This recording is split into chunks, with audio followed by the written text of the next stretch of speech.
Todo comenzó un jueves de octubre. Mi hijo Mateo se había despertado más nervioso que de costumbre.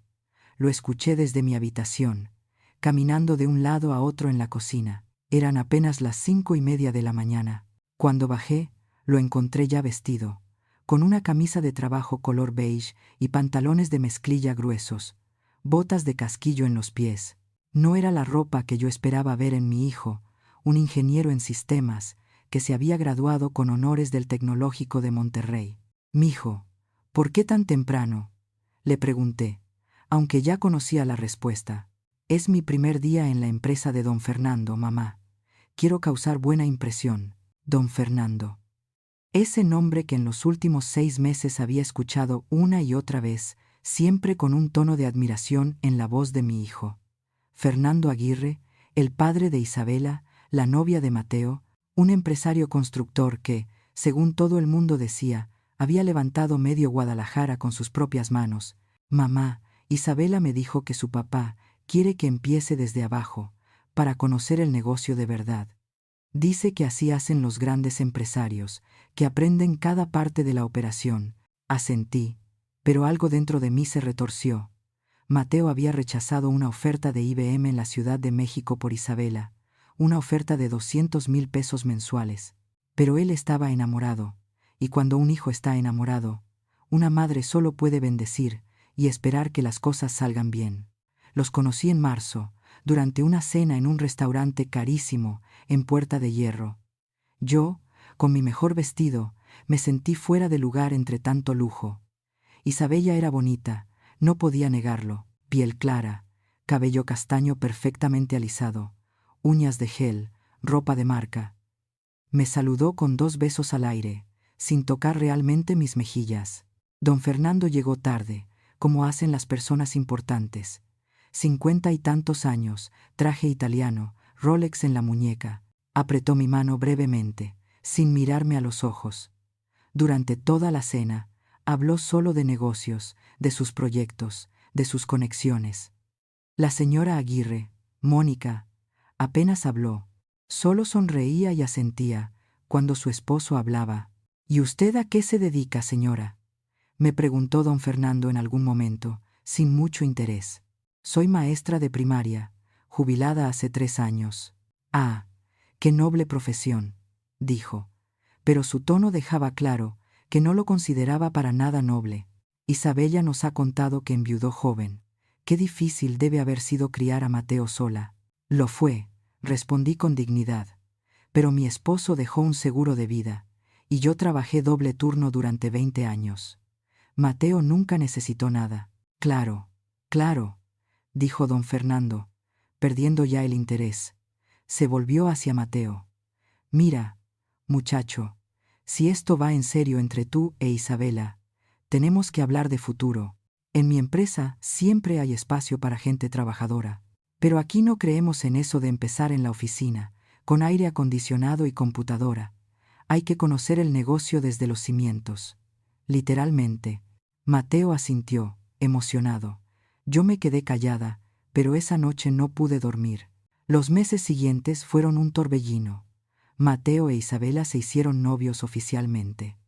Él pasaba cada vez más tiempo en casa de los Aguirre, en su enorme residencia en Puerta de Hierro. 5 recámaras, alberca, jardín con fuente. Isabela no trabajaba. «Mi princesa no necesita trabajar», decía don Fernando.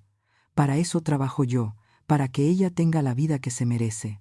En junio, don Fernando le ofreció formalmente a Mateo un puesto en su empresa.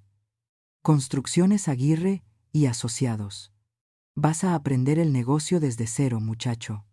Vas a empezar ayudando en las obras.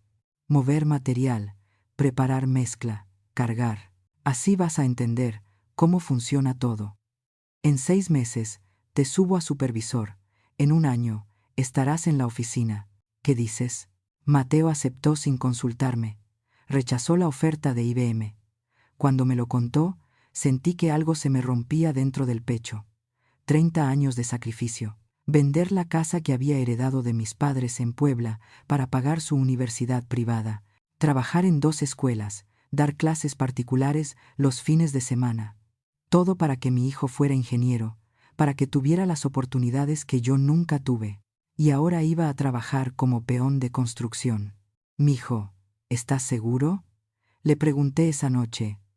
«Tienes una carrera, tienes conocimientos.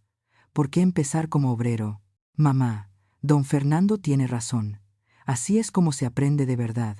Además, lo hago por Isabela. Si quiero formar parte de su familia, tengo que demostrarles que soy trabajador, que no le tengo miedo a nada».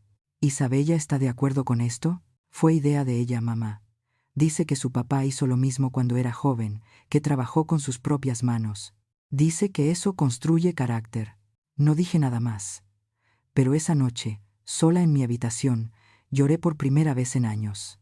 El primer día de trabajo de Mateo, yo no pude quedarme tranquila en casa.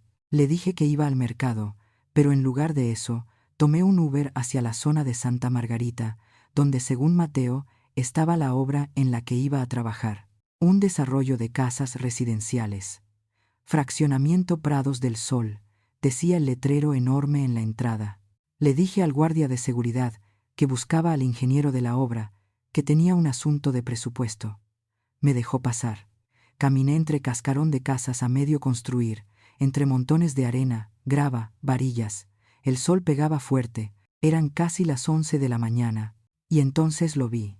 Mi hijo, mi Mateo, graduado con mención honorífica. El niño que había ganado el Premio Estatal de Matemáticas a los 16 años, el joven que había hecho prácticas en Softec, que había programado sistemas para empresas internacionales, estaba cargando bultos de cemento de 50 kilos, su camisa empapada de sudor, la cara roja por el esfuerzo, las manos ya con ampollas visibles. Junto a otros 4 obreros, formaba una cadena humana, pasándose los bultos uno a otro desde un camión de carga hasta un área de almacenamiento. Me quedé paralizada, escondida detrás de una pared de bloc. El corazón me latía tan fuerte que pensé que me iba a dar algo. Y entonces escuché voces. Voces que conocía. Don Fernando y otros 2 hombres trajeados venían caminando por el terreno. Clientes potenciales, supuse. Don Fernando les iba mostrando el proyecto, hablando con ese tono grandilocuente que usaba siempre. «Como ven, señores, aquí no escatimamos en calidad, tenemos al mejor equipo». Se detuvieron exactamente frente a donde estaba Mateo. Mi hijo dejó caer un bulto con un golpe sordo, se enderezó, se limpió el sudor de la frente. Reconoció a don Fernando e hizo un gesto de saludo, casi pidiendo un momento de reconocimiento. Don Fernando lo miró directamente. Y entonces, para mi horror absoluto, se rió. Una risa corta, despectiva. «Ven, miren», les dijo a sus acompañantes, señalando a Mateo como si fuera parte del inventario. «Ese es mi futuro yerno. Sí, el novio de mi hija. Ingeniero en sistemas», dice. «Pero aquí está, aprendiendo lo que es trabajar de verdad. Le estoy enseñando humildad, señores. Porque estos muchachos de ahora, con sus títulos y sus computadoras, no saben lo que es el trabajo honesto». Los otros hombres se rieron también. Mateo bajó la mirada, con las mejillas ardiendo, pero no de sol, sino de vergüenza. Y justo en ese momento, me di cuenta de que había otra persona ahí. Isabela estaba a unos metros, con su iPhone en la mano, grabando a mi hijo cargando bultos mientras su padre se burlaba de él. Y lo peor de todo es que ella también sonreía. Esa sonrisa pequeña, satisfecha, de quien disfruta viendo a alguien más en una posición inferior. Algo se rompió dentro de mí en ese instante. No de tristeza, de rabia pura. Mateo levantó la vista y me vio. Nuestros ojos se encontraron por un segundo. Vi en su mirada algo que me destrozó. Vergüenza. Vergüenza de que su madre lo viera así. Los ojos se le llenaron de lágrimas, pero las contuvo. Agarró otro bulto rápidamente, dándome la espalda. Di media vuelta y salí de ahí sin hacer ruido. Caminé hasta la avenida principal y pedí otro Uber. Durante todo el trayecto a casa no lloré, no grité, solo pensé. Esa noche, Mateo llegó a casa casi a las 8. Destrozado, apenas podía mover los brazos. Tenía ampollas reventadas en ambas manos. Preparé la cena en silencio, le curé las manos con mercurocromo, le di ibuprofeno para el dolor muscular. ¿Cómo estuvo tu día, mijo? Le pregunté, aunque ya sabía la respuesta. Bien, mamá. Cansado, pero bien. Es solo cuestión de acostumbrarse. ¿Viste a don Fernando? Una pausa. Sí, fue a enseñarles la obra a unos inversionistas. ¿Te presentó con ellos? Otra pausa. Más larga. No. No era el momento apropiado. Quise gritar. Quise decirle que había estado ahí, que lo había visto todo, pero me contuve, porque una madre sabe cuándo hablar y cuándo actuar. Mijo, ¿tú eres feliz haciendo esto? Mamá, ya hablamos de esto. Es temporal. Don Fernando dice que en 6 meses. ¿Y si no? ¿Y si en 6 meses te dice que necesitas otros 6 meses más aprendiendo? ¿Y si esto es una forma de tenerte ahí, humillado, dependiente? No digas eso. Isabella me ama. Y don Fernando solo quiere que yo aprenda. ¿Isabella estuvo hoy en la obra? Vi cómo se tensaba. Sí. Pasó un momento. ¿Y qué hizo? Nada, mamá. Solo. Solo estuvo ahí. Mentira. Yo sabía que era mentira, pero no insistí. Esa noche, después de que Mateo se durmió exhausto, me senté en la cocina con una taza de té de tila y tomé una decisión. Al día siguiente, hice algo que no había hecho en años. Llamé a Roberto Sánchez, mi antiguo vecino de Puebla. Roberto ahora era abogado corporativo en la Ciudad de México, uno de los socios de un despacho importante. Yo le había dado clases a sus hijos hace 20 años. Doña Carmen, qué gusto escucharla. ¿Cómo ha estado? Bien, Roberto. Necesito un favor grande. Usted dirá, necesito que investigues a alguien. Fernando Aguirre, de Construcciones Aguirre y Asociados, en Guadalajara. Necesito saber todo. Su situación financiera, sus deudas, sus proyectos, sus socios, todo. Hubo un silencio al otro lado de la línea. Doña Carmen, ese tipo de investigación es delicada. Puedo preguntar por qué. Por mi hijo, y te prometo que es importante. Démelo par de semanas. No fueron 2 semanas. Fueron 10 días. Roberto me llamó un miércoles por la noche. Lo que me contó fue peor de lo que imaginaba. Construcciones Aguirre estaba en quiebra técnica. Don Fernando había sobreextendido su negocio con 3 desarrollos simultáneos, financiados con préstamos bancarios y capital de inversionistas privados. 2 de esos desarrollos se habían atrasado por problemas con permisos municipales. Los inversionistas estaban exigiendo sus dividendos, los bancos presionando por pagos. Fernando había vaciado la cuenta de operación para mantener las apariencias, la casa, los coches, el estilo de vida. En papel, doña Carmen, este hombre está a meses de perder todo. La casa está hipotecada hasta el techo. Tiene demandas de 3 proveedores y recientemente puso en venta su empresa. Está buscando un comprador desesperadamente, pero pide una cantidad inflada que nadie va a pagar, porque todos en la industria saben que está quebrado. ¿Cuánto pide? 50 millones de pesos. ¿Y cuánto vale realmente? Según mi análisis, considerando las deudas y los activos reales, no más de 20 millones. Y eso siendo generoso. ¿Tú conoces inversores que estén buscando entrar al negocio de construcción en Guadalajara? Conozco algunos. ¿Por qué? Porque voy a necesitar que me ayudes con algo, Roberto. Y va a sonar loco, pero necesito que confíes en mí. Toda mi vida he confiado en usted, doña Carmen. Usted me enseñó a leer. Dígame qué necesita. Le expliqué mi plan. Roberto se quedó callado un largo minuto. Es brillante. Y es cruel. Y me encanta. Cuente conmigo. Los siguientes días actué con normalidad. Mateo seguía llegando destrozado del trabajo. Las ampollas se le convertían en callos. Bajó 5 kilos en 2 semanas.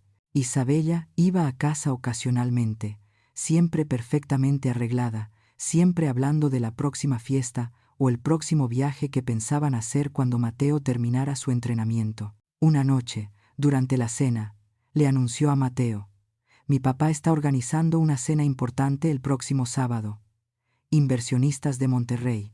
Dice que ya es tiempo de que te presente formalmente en el círculo de negocios. Vi cómo se le iluminaba la cara a mi hijo. Por fin el reconocimiento que llevaba esperando. ¿En serio? ¿Tu papá dijo eso? Sí, mi amor. Dice que has demostrado tu compromiso. Va a ser en el salón privado del Real Tepatitlán. Muy elegante. Tú necesitas un traje nuevo, obviamente. Te acompaño a comprarlo. Mateo me miró. Mamá, ¿podrías prestarme para un traje? Todavía no me han pagado mi primer quincena. Claro, mijo. Pero yo sabía algo que ellos no sabían. Los inversionistas de Monterrey eran reales, pero no venían a invertir con Fernando Aguirre. Venían a reunirse conmigo. Roberto lo había arreglado todo. Su despacho tenía clientes en Monterrey buscando oportunidades en Jalisco. Les había presentado la situación de Construcciones Aguirre como una oportunidad de compra, pero les advirtió que el dueño era difícil y que necesitaban un intermediario, alguien local, con experiencia en el sector educativo y con capital disponible. Yo, en papel, yo tenía 3 millones de pesos en liquidez. Era mentira, por supuesto, pero Roberto había creado los documentos necesarios, estados de cuenta falsos, certificados de inversión, todo perfectamente legal en apariencia. Solo para esta ocasión, el sábado llegó. Mateo se veía guapo en su traje nuevo, azul marino, camisa blanca, corbata que Isabela había escogido. Me había invitado a mí también. Mamá, don Fernando dice que tú también debes ir, que es un evento familiar. Llegamos al Real Tepatitlán a las 7 de la noche. El salón privado era elegante, con candelabros, manteles blancos, meseros con guantes. Don Fernando ya estaba ahí, con Mónica, Isabela, y 3 hombres que no reconocí al principio. Pero yo sí reconocí a los otros 2 señores que entraron 5 minutos después, los inversionistas de Monterrey. Roberto me los había presentado por videollamada días antes. Licenciado Garza y licenciado Villarreal. Don Fernando se acercó a saludarlos efusivamente. Señores, qué gusto. Bienvenidos, bienvenidos. Pensé que vendrían solos. No, don Fernando, dijo el licenciado Garza con una sonrisa educada. Nosotros vinimos por recomendación de nuestro bufete en la Ciudad de México. Nos dijeron que había una intermediaria local que conocía muy bien su situación. La señora Carmen Ruiz. La cara de don Fernando se congeló. Me miró como si me estuviera viendo por primera vez. ¿Perdón? ¿La señora Carmen? ¿La mamá de Mateo? La misma. Intervine yo, levantándome de mi silla con toda la dignidad que había aprendido en 30 años de ser maestra frente a salones llenos de niños. Buenas noches, don Fernando. Licenciados, gracias por venir. ¿Alguien me puede explicar qué está pasando? Don Fernando miraba entre los inversionistas y yo, completamente desconcertado. Por favor, sentémonos, dijo el licenciado Villarreal. Tenemos mucho de qué hablar. Durante los siguientes 20 minutos, mientras la cena era servida, los licenciados expusieron la situación. Habían revisado los libros de Construcciones Aguirre, conocían las deudas, los proyectos atrasados, las demandas.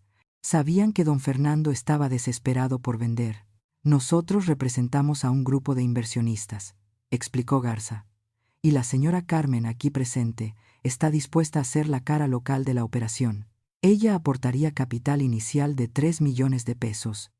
Nosotros pondríamos otros 7, 10 millones de pesos en total. Suficiente para comprar su empresa, liquidar las deudas más urgentes y reestructurar. La cara de don Fernando pasó por varios colores: rojo de humillación, blanco de shock, otra vez rojo de rabia. Ustedes están hablando de comprar mi empresa por 10 millones. Yo pedí 50. Señor Aguirre, intervine yo, con la voz calmada que usaba cuando un padre venía a reclamar las calificaciones de su hijo. Usted y yo sabemos que su empresa no vale 50 millones, no vale ni 20, con todas las deudas que arrastra. Le estamos haciendo un favor. Le damos 10 millones, usted liquida lo más urgente, y todavía le queda algo para rehacer su vida. ¿Un favor? ¿Usted me está haciendo un favor? Se levantó de golpe, tirando su copa de vino. ¿Una maestra jubilada? ¿De dónde sacó 3 millones de pesos? De los mismos 30 años que usted tanto menospreció la otra noche, don Fernando. 30 años de ahorros, de trabajar doble turno, de vender la casa de mis padres para pagarle la universidad a mi hijo, a ese hijo que usted tiene cargando bultos de cemento bajo el sol, mientras lo exhibe como un peón frente a sus clientes. El silencio en el salón era sepulcral. Mateo me miraba con los ojos muy abiertos. Isabella estaba pálida. Yo estuve ahí, don Fernando. Los vi. Vi cómo se burlaba de mi hijo frente a esos señores. Vi cómo su hija lo grababa y se reía. Vi la humillación en los ojos de Mateo. «Mamá», susurró Mateo, pero levanté una mano. «Los últimos 2 meses he investigado todo sobre usted, señor Aguirre. Y resulta que ese imperio que presume, esa vida de lujo, está construida sobre deudas que no puede pagar, que la casa donde vive está hipotecada, que tiene 3 demandas de proveedores, que está a 2 meses de que le embarguen los coches.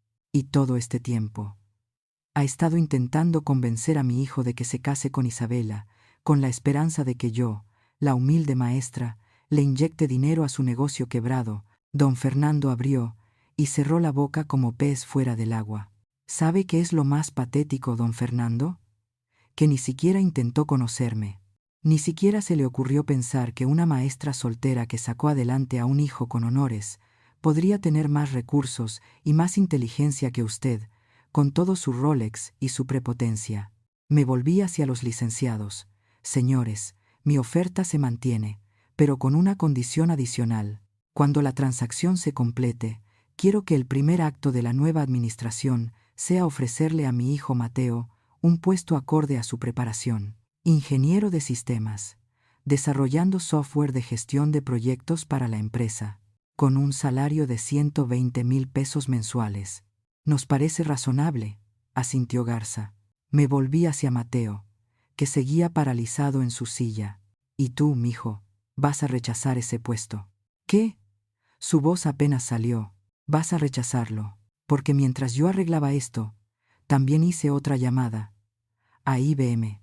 Les expliqué que habías rechazado su oferta por razones familiares, pero que ahora estabas disponible. Ellos todavía te quieren, Mateo. La oferta sigue en pie. 200,000 al mes, en la Ciudad de México, lejos de todo esto». Miré entonces a Isabela, que tenía lágrimas corriendo por su maquillaje perfecto. «Y tú, Isabela, puedes seguir buscando un esposo que te mantenga como princesa. Pero no va a ser mi hijo, porque mi hijo es un hombre de honor, de trabajo, de dignidad. Y tú y tu familia no merecen ni su tiempo ni sus lágrimas». Don Fernando explotó. «Esto es un insulto, una trampa». «No, señor Aguirre. Esto es justicia. Usted quiso humillar a mi hijo, quiso romperlo, hacerlo sentir inferior.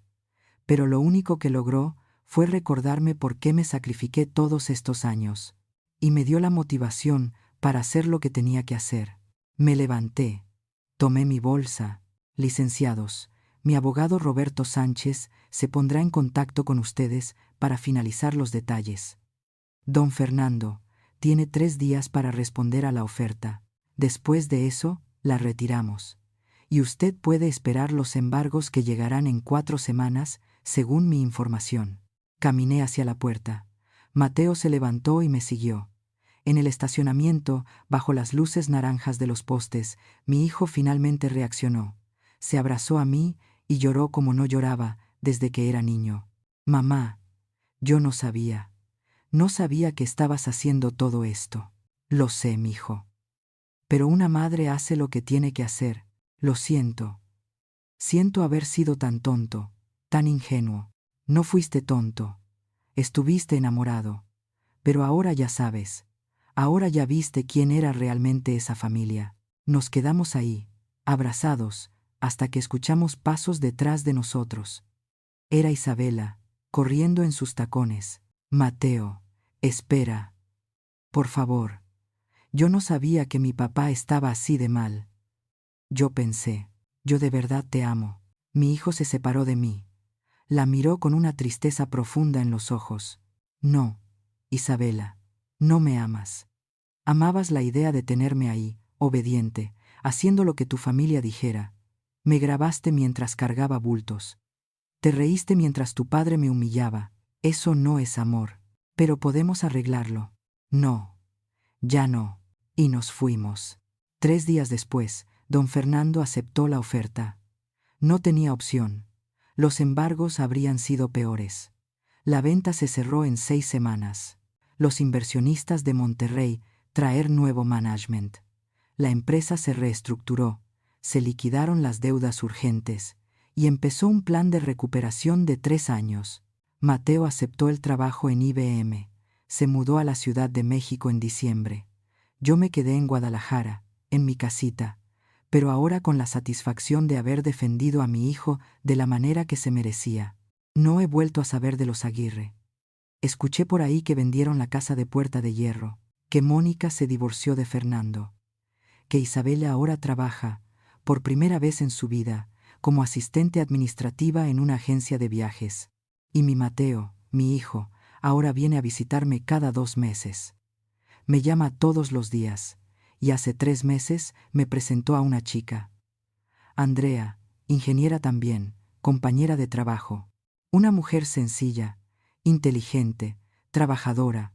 Me cayó bien desde el primer momento. Mamá, me dijo Mateo la última vez que vino. Nunca te lo he dicho bien, pero gracias. Gracias por salvarme, por enseñarme lo que realmente vale. Le apreté la mano. Mijo, yo solo hice lo que cualquier madre haría: proteger a su hijo, defenderlo, enseñarle que el verdadero valor está en la dignidad, no en el dinero ni en las apariencias. Ahora, cuando miro hacia atrás, no me arrepiento de nada, porque a veces, cuando el mundo quiere humillar a los tuyos, cuando quiere hacerlos sentir pequeños, una madre tiene que levantarse y recordarles a todos quién realmente tiene el poder. Y ese poder no está en el dinero, ni en las casas grandes, ni en los coches lujosos. Está en el amor, en la dignidad y en saber exactamente cuándo y cómo actuar.